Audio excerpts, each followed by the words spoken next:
जय माता की। आप सभी का हमारे YouTube चैनल जय माता की एक प्रार्थना में हार्दिक अभिनंदन है। आज हम श्री विष्णु पुराण कथा का 12वां अध्याय का अध्ययन करेंगे। इससे पहले हमने 11 अध्यायों को पढ़ा है, सुना है। 11वें अध्याय में हमने जाना कि किस प्रकार से ध्रुव वन में गए और वहां पर मरीचि आदि ऋषियों से उनकी भेंट हुई। आज हम 12वें अध्याय में जानेंगे कि वन में जाकर ध्रुव ने किस प्रकार से तपस्या की और उसकी तपस्या से प्रसन्न होकर प्रभु श्री विष्णु जी वहां पर प्रकट हुए और उन्होंने ध्रुव को अपने दर्शन दिए और उनको उत्तम पद की प्राप्ति हुई। इससे पहले अध्याय को हम शुरू करें। यदि आप हमारे चैनल पर अभी नए आए हैं तो कृपा करके चैनल को सब्सक्राइब कर लीजिए और घंटी जैसे दिखने वाले बटन को भी दबा लीजिए ताकि आने वाली नई वीडियो की नोटिफिकेशन आपको सबसे पहले और आसानी से मिल सके। तो शुरू करते हैं आज का 12वां अध्याय। अध्याय को शुरू करने से पहले प्रभु का सुमिरन करेंगे। ओम नमो भगवते वासुदेवाय नमः। ओम नमो भगवते वासुदेवाय नमः। तो शुरू करते हैं आज का अध्याय। श्री पराशर जी बोले, हे मैत्रेय, उन ऋषियों का उपदेश सुनकर राजकुमार ध्रुव उन सब को हाथ जोड़कर प्रणाम करके उस वन से चल दिया। वहां से चलकर ध्रुव यमुना नदी के तट पर बसे हुए अति पवित्र मधु नामक वन में आया। प्राचीन काल में उस वन में मधु नामक एक दैत्य रहता था, इसलिए इस वन का नाम मधुवन पड़ा। वहां मधु के पुत्र महाबली लवण नामक दैत्य को मारकर शत्रुघ्न ने मथुरा यानी मथुरा नाम की नगरी बसाई। जिस मधुवन में देवादिदेव प्रभु श्री हरि विष्णु जी की सन्निधि रहती है, इसी मधुवन में ध्रुव ने तपस्या की। मरीचि आदि मुनियों ने जिस प्रकार ध्रुव को उपदेश दिया था, बालक ध्रुव ने ठीक उसी प्रकार अपने हृदय में बसे हुए प्रभु श्री हरि विष्णु जी का सच्चे मन से स्मरण करके तपस्या करना आरंभ कर दी। बालक ध्रुव के इस तरह से सच्चे मन से एकाग्रचित तपस्या करते हुए देखकर प्रभु श्री हरि विष्णु जी प्रसन्न होकर उसके हृदय में प्रभु प्रकट हुए। हे मैत्रेय, योगी ध्रुव के हृदय में प्रभु श्री हरि विष्णु जी के स्थित हो जाने के कारण सर्वभूतों को धारण करने वाली पृथ्वी उसके भार को सहन नहीं कर सकी। उसके बाएं चरण पर खड़े होने से पृथ्वी का बायां भाग झुक जाता और दाएं चरण पर खड़े होने से पृथ्वी का दायां भाग झुक जाता। फिर जब वह पैर के अंगूठे से पृथ्वी को बीच में से दबाकर खड़ा हुआ तो पर्वत सहित समस्त भूमंडल विचलित हो गया। उस समय नदी तथा समुद्र सागर आदि सभी अत्यंत क्षुब्ध हो गए तथा उनके दुख से देवताओं में बड़ी हलचल मची। हे मैत्रेय, तब याम नामक देवताओं ने बहुत दुखित होकर इंद्र के साथ परामर्श करके ध्रुव की तपस्या को भंग करने का आयोजन किया। इंद्र के साथ अति आतुर कुष्मांड नाम के उपदेवताओं ने अनेक रूप धारण करके ध्रुव की समाधि को भंग करना आरंभ कर दिया। उसी समय माया से रची हुई उसकी माता सुनीति नेत्रों में आंसू भरकर उसके सामने प्रकट होकर बोली कि हे पुत्र। यह कहकर वह करुण वचन बोलने लगी कि पुत्र, तू शरीर का नाश करने वाली इस भयंकर तपस्या को छोड़ दे। हे पुत्र, मैंने बहुत कामनाओं के द्वारा तुझे पाया है। अरे पुत्र, तू सोत के कटु वचनों को सुनकर अपनी माता को अकेली किसके सहारे छोड़कर आया है। हे पुत्र, मुझे तो सिर्फ एक तेरा ही सहारा है। पुत्र, कहाँ तू 5 वर्ष का नादान बालक और कहाँ तेरा यह अति कठिन तप और ये भयंकर डरावना जंगल इस निष्फल कलेशकारी आग्रह से अपना मन मोड़ ले। हे पुत्र, तू अभी नादान बालक है। ये तेरा खेलने कूदने का समय है। फिर अध्ययन का समय आएगा। फिर समस्त भोगों को भोगने के पश्चात अंत में तपस्या करना।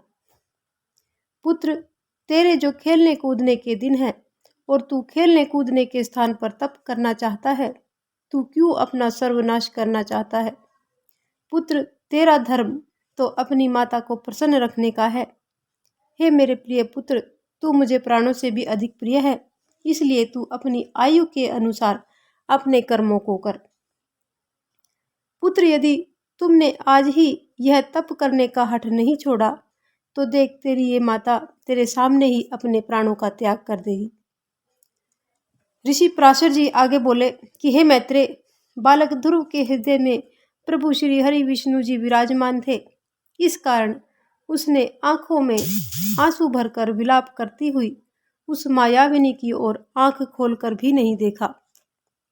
फिर वह बोली कि अरे पुत्र, इस स्थान से उठकर अति शीघ्र भाग ले। देख, इस भयंकर विशाल वन में राक्षस शस्त्र अस्त्र लिए हुए इसी ओर आ रहे हैं। यह कहकर वह मायाविनी वहां से चली गई।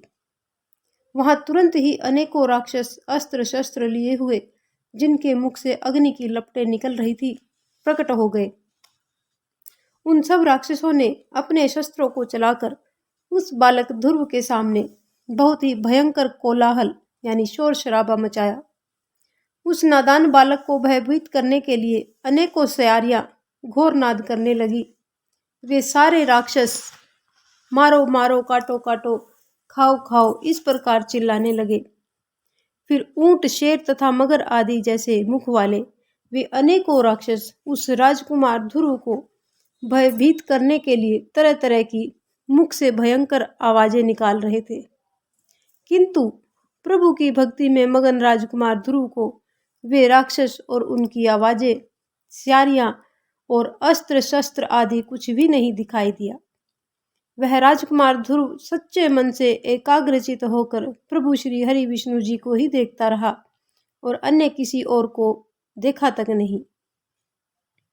जब सारे प्रयास करने के बाद समस्त मायाएं हार गई तो देवताओं को बड़ा ही भय हुआ।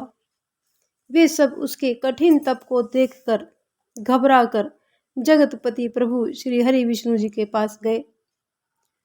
देवता प्रभु श्री हरि विष्णु जी से बोले कि हे देवादिदेव, जगत पिता, हम सब ध्रुव की तपस्या से संतप्त होकर आपकी शरण में आए हैं।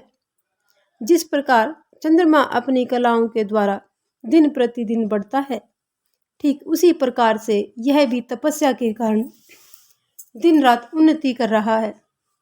हे जनार्दन, इस ध्रुव की तपस्या से भयभीत होकर हम सब आपकी शरण में आए हैं। हे देवादिदेव, हम नहीं जानते कि वह इंद्र पद चाहता है या सूर्य पद, अथवा उसे कुबेर, वरुण या चंद्रमा के पद की अभिलाषा है। हे प्रभु, कृपा करके आप हम पर प्रसन्न होएं और ध्रुव को तप से निकुरित करके हमारे हृदय का कांटा निकालिए। देवताओं की बातों को सुनकर प्रभु श्री हरि विष्णु जी बोले कि हे देवताओं, इस बालक को इंद्र, वरुण, कुबेर अथवा सूर्य आदि किसी के भी पद की कोई अभिलाषा नहीं है। उस बालक ध्रुव की जो इच्छा है वह मैं पूरी अवश्य करूंगा। हे देवगण, आप सब लोग निश्चिंत होकर अपने अपने लोकों को जाओ। मैं तपस्या में लगे हुए बालक ध्रुव को निवृत्त करता हूँ। आगे श्री पराशर जी बोले कि प्रभु श्री हरि विष्णु जी के ऐसा कहने पर इंद्र आदि समस्त देवगण उन्हें प्रणाम करके अपने अपने स्थानों को चले गए। प्रभु श्री हरि विष्णु जी ने बालक ध्रुव की कठिन तपस्या से प्रसन्न होकर उसके निकट चतुर्भुज रूप से प्रकट होकर इस प्रकार कहा। प्रभु श्री हरि विष्णु जी बोले कि पुत्र ध्रुव, तेरा कल्याण हो। तेरी तपस्या से मैं प्रसन्न हूँ। मैं तुझे वर देने के लिए यहाँ पर प्रकट हुआ हूँ। तूने समस्त बाह्य विषयों से दूर होकर अपने मन को पूरी तरह से मुझ में ही लगा दिया है। पुत्र, मैं तुमसे अति संतुष्ट हूँ। अब तू अपनी इच्छा के अनुसार मुझसे श्रेष्ठ वर मांग ले। श्री पराशर जी आगे बोले कि जगत पिता प्रभु श्री हरि विष्णु जी के ऐसे वचनों को सुनकर बालक ध्रुव ने आंखें खोली तो उसके सामने तो उसके प्रभु श्री हरि विष्णु जी साक्षात खड़े थे। अपने सम्मुख श्री अच्युत को किरीट तथा शंख चक्र गदा शांग धनुष तथा खड्ग धारण किए हुए देखकर उसने पृथ्वी पर अपना सिर रखकर उन्हें प्रणाम किया और सहसा रोमांचित तथा परम भयभीत होकर उसने प्रभु श्री हरि विष्णु जी की स्तुति करने की इच्छा की। पर स्तुति किस प्रकार करे, यह सोचकर बालक ध्रुव का मन व्याकुल होने लगा। फिर उसने अंत में जगत पिता की ही शरण ली। ध्रुव बोला कि हे प्रभु, यदि आप मेरी तपस्या से संतुष्ट हैं और प्रसन्न होकर मुझे वर देना चाहते हैं तो प्रभु आप मुझे वर दीजिए। प्रभु, मैं आपकी स्तुति करना चाहता हूँ, परंतु मैं उसे करना नहीं जानता। हे देवादिदेव, जिनकी गति ब्रह्मा आदि वेदज्ञ भी नहीं जान पाए, उन्हें भला मैं कैसे पहचान सकता हूँ। मेरा मन आपके चरणों में आपकी स्तुति करना चाहता है, अतः आप मुझे उसके लिए बुद्धि प्रदान कीजिए। श्री पराशर जी आगे कहते हैं कि तब देवादिदेव प्रभु श्री हरि विष्णु जी ने अपने सन्मुख हाथ जोड़कर खड़े हुए बालक ध्रुव को अपने वेदमय शंख के आगे के भाग से छू दिया तो तत्काल ही बालक ध्रुव प्रसन्न मुख से सर्वभूताधिष्ठान श्री अच्युत जी की स्तुति करने लगा। ध्रुव बोला, पृथ्वी जल अग्नि वायु प्रकाश मन बुद्धि अहंकार और मूल प्रकृति ये समस्त जिनके रूप हैं, मैं उन महानारायण को प्रणाम करता हूँ जो अति शुद्ध सूक्ष्म सर्वव्यापक तथा प्रधान से भी परे है। वह पुरुष जिनका रूप है उन गुण भोक्ता परम पुरुष को मैं प्रणाम करता हूँ। यह समस्त जगत आप ही से उत्पन्न हुआ है तथा आप ही से भूत और भविष्यत हुए हैं। आप ही से ऋक् साम और गायत्री आदि छंद प्रकट हुए हैं। आपसे ही यजुर्वेद का प्रादुर्भाव हुआ है और आपसे ही अश्व तथा एक और दांत वाले महिष आदि जीव उत्पन्न हुए हैं।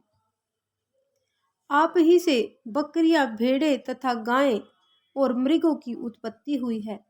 आप ही के मुख से ब्राह्मण, बाहुओं से क्षत्रिय, जंघाओं से वैश्य और चरणों से शूद्र प्रकट हुए हैं। आपके नेत्रों से सूर्य, प्राण से वायु, मन से चंद्रमा, भीतरी छिद्र से प्राण, मुख से अग्नि, नाभि से आकाश, सिर से स्वर्ग, श्रोत्र से दिशाएं और चरणों से पृथ्वी आदि उत्पन्न हुए हैं। इस प्रकार हे प्रभु, ये समस्त जगत आप ही से प्रकट हुआ है। आकाश आदि सर्वभूतों में सार अर्थात उनके गुण रूप आप ही हैं। समस्त रूपों को धारण करने वाले सब कुछ आप ही हैं। सब कुछ आप ही से हुआ है, अतः सबसे आप ही हो और सब आप से हो रहे हैं, इसलिए आप सर्वात्मा को प्रणाम है। हे प्रभु, आप सर्वात्मक है क्योंकि संपूर्ण भूतों में आप व्याप्त हैं। आप सभी प्राणियों के मन की बातों को जानते हैं। हे देवादिदेव, मेरी जो मनोकामना, जो मेरा मनोरथ था, वह आपने सफल कर दिया है। आपने साक्षात दर्शन देकर मेरी तपस्या को सफल कर दिया। प्रभु श्री हरि विष्णु जी बोले कि हे ध्रुव, मेरे साक्षात दर्शन करने से तेरी तपस्या तो अवश्य ही सफल हो गई, परंतु हे राजकुमार, मेरा दर्शन कभी निष्फल नहीं होता। इसलिए तुम्हारी जो इच्छा हो, जो तुम्हें वर मांगना हो, वह तुम मांग सकते हो। मेरा दर्शन हो जाने पर प्राणी को सब कुछ मिल जाता है। ध्रुव बोला, हे देवादिदेव, आप सर्वव्यापी हैं। आप सभी के अंतःकरणों में विराजमान है। आप सबके मन की बातों को जानते हैं। मेरे मन में जो भी कुछ अभिलाषा है, क्या वह आपसे छिपी है? हे देवादिदेव, संपूर्ण जगत के रचयिता, आपके प्रसन्न होने पर क्या दुर्लभ है? देवराज इंद्र भी आपकी कृपा से त्रिलोक को भोगते हैं। हे प्रभु, मेरी सौतेली माता ने घमंड में चूर होकर मुझसे यह कटु वचन कहे थे कि जो मेरे गर्भ से उत्पन्न नहीं हुआ उसके योग्य यह राज सिंहासन नहीं है। अतः हे प्रभु, आपके प्रसाद में मैं उस अति सर्वोत्तम स्थान को प्राप्त करना चाहता हूँ जो संपूर्ण जगत का आधारभूत हो। श्री प्रभु हरि विष्णु जी बोले कि अरे बालक, तूने अपने पूर्व जन्म में मुझे प्रसन्न किया था, इसलिए तेरी इच्छा जिस स्थान को प्राप्त करने की है वह तुझे अवश्य ही प्राप्त होगा।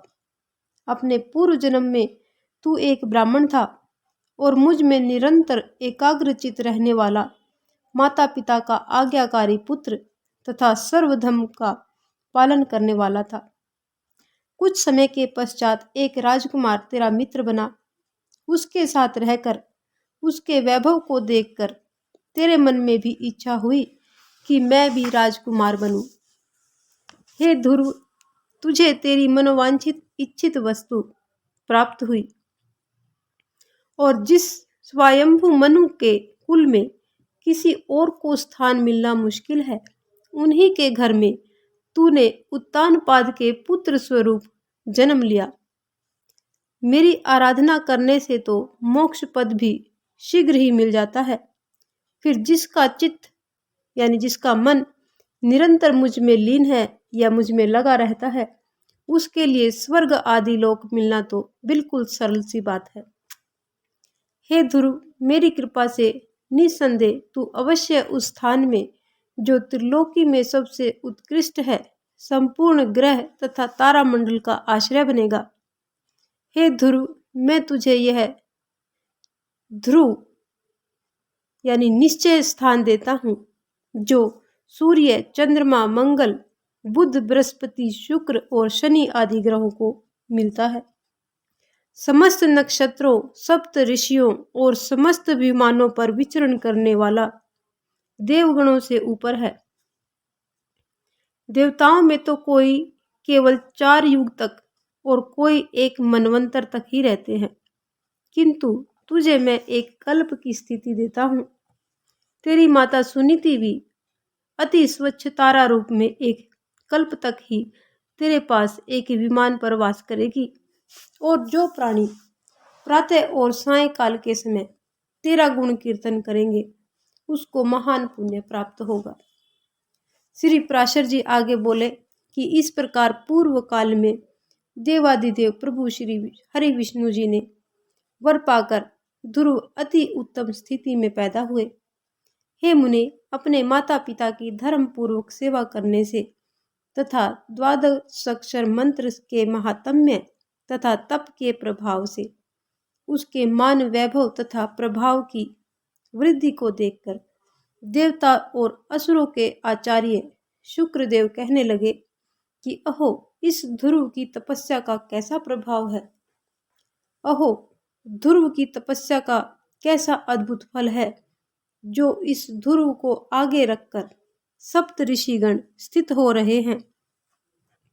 इसकी माता श्री सुनीति भी अवश्य ही सत्य वचन बोलने वाली है। इस संसार में ऐसा कौन है जो इसकी महिमा को जान सके। जिसने अपने गर्भ में उस ध्रुव को धारण करके त्रिलोकी का आश्रयभूत परम उत्तम स्थान प्राप्त कर लिया, जो भविष्य में भी स्थित रहेगा। जो भी प्राणी ध्रुव के इस दिव्य लोक प्राप्ति के प्रसंग का कीर्तन करता है, वह समस्त पापों से मुक्त होकर स्वर्ग लोक में पूजा जाता है। तो वह प्राणी पृथ्वी पर रहे अथवा स्वर्ग में वास करे, कभी अपने स्थान से च्युत नहीं होता तथा समस्त मंगलों से युक्त होकर दीर्घायु होता है। तो ये था हमारा श्री विष्णु पुराण कथा का 12वां अध्याय, जिसमें ध्रुव की कथा को हमने जाना। अगले अध्याय 13वें अध्याय में हम जानेंगे राजा बेन तथा पृथु का चरित्र। इस कथा को हम अपने अगले अध्याय अगली वीडियो में करेंगे। आज का हमारा ये अध्याय यहीं पर संपन्न होता है। आज की हमारी कथा यहीं पर संपन्न हुई। यदि आपको हमारी ये कथा पसंद आए तो एक लाइक का बटन अवश्य दबाएं। इस प्रकार की और भी अन्य धार्मिक रोचक कथा कहानियों को जानने सुनने के लिए हमारे चैनल को लाइक करें, सब्सक्राइब करें और अपने मित्रों और प्रियजनों में आगे भी शेयर करते रहें। जय माता की।